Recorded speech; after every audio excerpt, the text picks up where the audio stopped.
अनघा लिखिते लिखित शापित तारुण्य भाग 4। ही एक प्रेमभय कथा आहे। चला तर मग ऐकूयात। बातमी गावात पसरली। भीतीचं वातावरण। रात्री कोणीही बाहेर पडू नये अशी सक्त ताकीद देण्यात आली। दुसऱ्या दिवशी दुपारी सरपंचांनी घरीच सभा घेण्याचे ठरविले। वैभवला समजलं नाही की कशावरून म्हणतायत।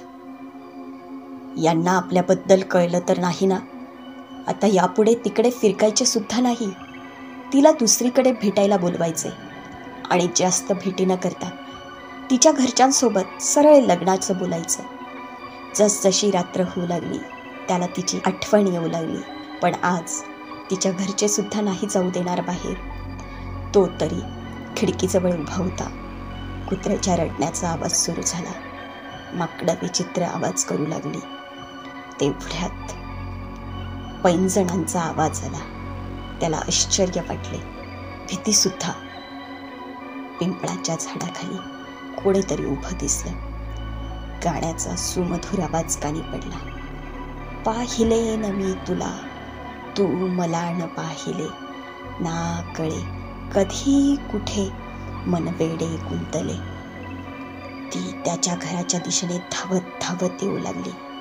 लाईट कलरची साडी, केस मोकळे सोडलेले। त्याला भीती वाटली। ती खिडकीजवळ आली। आज डोळे लाल दिसत होते। ती म्हणाली, ये ना। त्याला सरपंचांनी दिलेली ताकीद आठवली।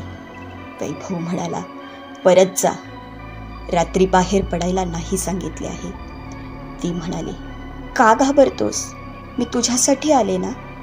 आणि तुला त्याचं काही नाही? जाऊ दे, मी नाही येणार परत।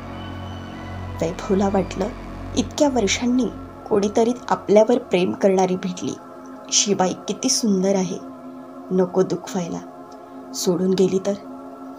वैभव म्हणाला, थांब।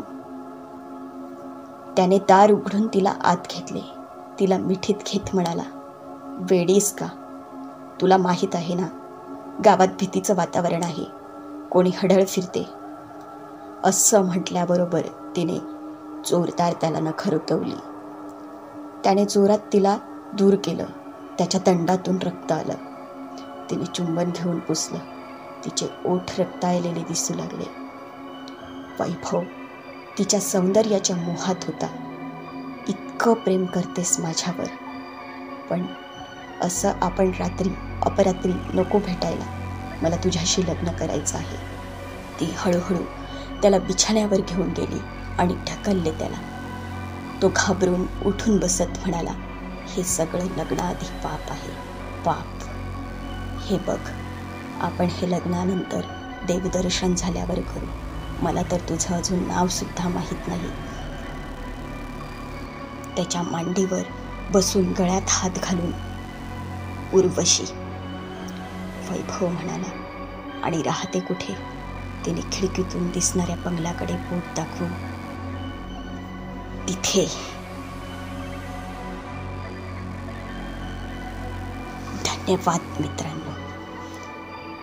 कथा आवडली असेल तर चॅनल नक्की लाईक करा, शेअर करा, सबस्क्राईब करा आणि कमेंट करायला विसरू नका। तसंच पुढील भागामध्ये काय घडणार आहे हेही ऐकायला विसरू नका। धन्यवाद।